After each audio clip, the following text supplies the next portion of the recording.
অনেকে কোরবানির এক পশুর সামনে আরেক পশু জবাই করে এবং জবাই করা পশুর পরিপূর্ণ নিঃশ্বাস না যেতেই পশুর চামড়া ছেলানো শুরু করে, এটা সঠিক কিনা? যদি সুযোগ থাকে, স্কোপ থাকে যে এক পশুর সামনে আরেক পশু জবাই না করে একটু দূরে রেখে জবাই করা যায়, তাহলে সেটা তুলনামূলক ভালো।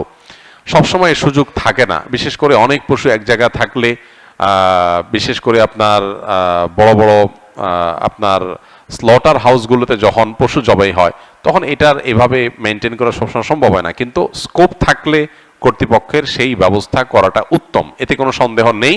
কারণ একটা পশুর সামনে আরেক পশুকে যখন জবাই করা হয় ওই পশুটা খারাপ ফিল করে, অপ্রয়োজনে তাকে তো খারাপ ফিল করানোর দরকার নাই। যতটুকু প্রয়োজন তাকে জবাই করে খাওয়ার ব্যবস্থা আল্লাহ তাআলা রেখেছেন, তার শরীরে আপনার রিজিক আল্লাহ তাআলা রেখেছেন, আপনি খাবেন, কিন্তু প্রয়োজন ছাড়া তাকে অহেতুক কষ্ট দেওয়া সেটা শরীয়তে নিষিদ্ধ। নবী সাল্লাল্লাহু আলাইহি ওয়াসাল্লাম বলেছেন, ইন্নাল্লাহা কাতাবাল ইহসানা আলা কুল্লি শাই, আল্লাহ প্রতিটা বস্তুর প্রতি ইহসান করতে আমাদেরকে ফরজ করে দিয়েছেন, নির্দেশ দিয়েছেন। সো আমরা যখন প্রাণীকুল পশু পাখি, সেগুলো হালাল পশু পাখি জবে করে খাবো, সেক্ষেত্রেও তাদের প্রতি ইহসান করার নির্দেশ নবী সাল্লাল্লাহু আলাইহি ওয়াসাল্লাম দিয়েছেন এবং বলেছেন, তোমরা যখন জবে করবে ফাহসিনু যিবহাতা, তখন যেই পশুটাকে জবাই করছো তার প্রতি অনুগ্রহ করো। কিভাবে অনুগ্রহ করো? অহেতুক কষ্ট দিও না, যে কষ্ট না দিলে চলে সেটা কেন দিতে যাবে।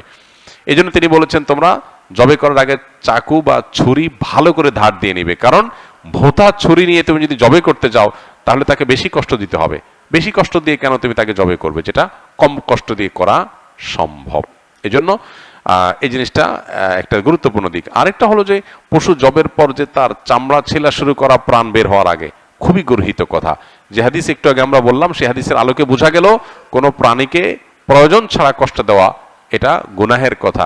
অতএব কোরবানি করেছেন, পশু জবাই করেছেন, পশুর এখনো প্রাণ বের হয় নাই, আমাদের কসাই ভাইয়েরা যারা কসাইয়ের কাজ করেন 12 মাস আপনারা গরু ছাগল এগুলো জবাই করে থাকেন, আপনাদের আল্লাহর ভয় করা উচিত। আমাদের সবাইকে আল্লাহর সামনে দাঁড়াতে হবে, দুনিয়ার প্রত্যেকটা কাজের জন্য আল্লাহর কাছ থেকে পুরস্কার বা তিরস্কারের মুখোমুখি আমাদের হতে হবে। সো আমরা যদি কোনো পশুকে অহেতুক কষ্ট দেই, প্রয়োজন ছাড়া কষ্ট দেই, আননেসেসারি কষ্ট দেই, তার জন্য কিন্তু কিয়ামতের ময়দানে জবাবদিহি করতে হবে। একটা পশুকে জবাই করেছেন, তার শরীর থেকে রক্তগুলো বের হবে এবং স্বাভাবিকভাবে তার প্রাণ বের হয়ে যাবে, সেজন্য আপনি অপেক্ষা করতে হবে। এখনো প্রাণ আছে, ওই অবস্থা আপনি চামড়া ছেলা শুরু করলেন, পায়ের রগ কাটলেন, এই বিষয়গুলো হলো প্রয়োজন ছাড়া তাকে কষ্ট দেওয়া।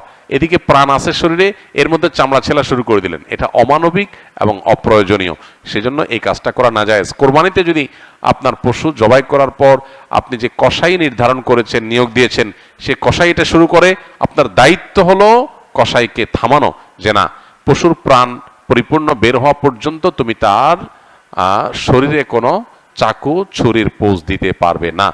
অনেকে বলে যে একটু খোঁচাইলে, রগ কেটে দিলে প্রাণটা আগে বের হবে, না, এটা করতে গিয়ে তুমি আরো তাকে কষ্টের মুখে ফেলবে, এটার কোনো প্রয়োজন নেই। এই জন্য এই বিষয়গুলো আমাদেরকে দেখতে হবে। এগুলো যদি আমরা না করি তাহলে আমাদের কোরবানির গুণগত মান কমে যাবে, সওয়াব কমে যাবে, বরং কোনো কোনো ক্ষেত্রে গুনাহ হতে পারে আমি যদি পশুর অহেতুক কষ্ট দেওয়ার কারণ হয়ে পড়ি।